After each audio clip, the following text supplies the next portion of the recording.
ఈ నెల 9వ తారీఖున కడపలో ఏదైతే ఇన్సిడెంట్ జరిగిందో అది అత్యంత దురదృష్టకరము. కడపలో ఎప్పుడు చూడనిది, ఎప్పుడు జరగనిది 9వ తారీఖున మనం చూసాం. మరి అటువంటి సిట్యువేషన్ మళ్ళీ రిపీట్ కాకుండా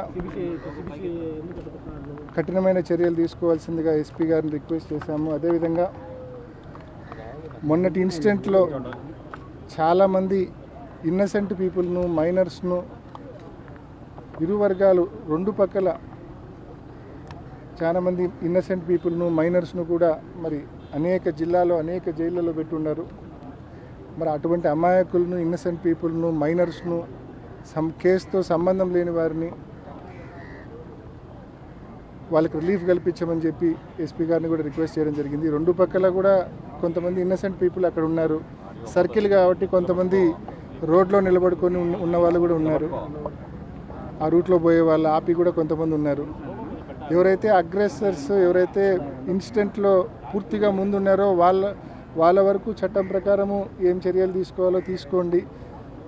అదేవిధంగా ఎవరైతే అమాయకులు ఉన్నారో, ఎవరైతే దారిన పోయే వాళ్ళు అమాయకులు ఉన్నారో వాళ్ళ వరకు మరి ఖచ్చితంగా కొంచెం రిలీఫ్ వాళ్ళకి ఇమ్మని చెప్పి, వాళ్ళకి కనీసం వాళ్ళ మీద కేసులు లేకుండా ఒకవేళ కేసుల్లో ఉన్న బెయిలబుల్ సెక్షన్స్ అన్నా పెట్టి వాళ్ళకి రిలీఫ్ కల్పించమని చెప్పి ఎస్పీ గారిని, మరి మా జిల్లా అధ్యక్షుడు రవీంద్రనాథ్ రెడ్డి గారు, మా సురేష్ బాబు గారు, అదేవిధంగా మా మాజీ డిప్యూటీ సీఎం అమ్జద్ బాషా గారు అందరం కలిసి ఎస్పీ గారిని రిక్వెస్ట్ చేయడం జరిగింది.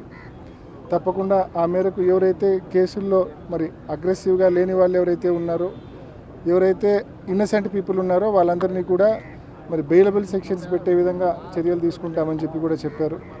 సంబంధం లేని వాళ్ళను కేసులో పెట్టొద్దని చెప్పి కూడా రిక్వెస్ట్ చేశాం. అదేవిధంగా భవిష్యత్తులో ఇటువంటి ఇష్యూస్ ఎప్పుడు కూడా రిపీట్ కాకుండా కడపలో ఇన్నేళ్లుగా దశాబ్దాల పాటు ఏదైతే మత సామరస్యానికి ప్రతీకగా కడప నిలిచిందో అది మళ్ళీ కంటిన్యూ అవ్వాలి. మరి ఈ సందర్భంగా నేను ప్రతి ఒక్కరిని కూడా అపీల్ చేస్తూ ఉన్నా. కడప కొన్ని దశాబ్దాల పాటు మత సామరస్యానికి ఒక ప్రతీక ఇక్కడ. మరి అటువంటి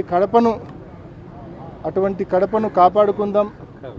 భవిష్యత్తులో మళ్ళీ ఇటువంటి చర్యలు రిపీట్ కాకుండా ప్రతి ఒక్కరం కూడా బాధ్యతతో మెలుగుదామని చెప్పి ప్రతి ఒక్కరిని కూడా రిక్వెస్ట్ చేస్తూ, ప్రతి ఒక్కరిని కూడా సవినయంగా రిక్వెస్ట్ చేస్తున్నా.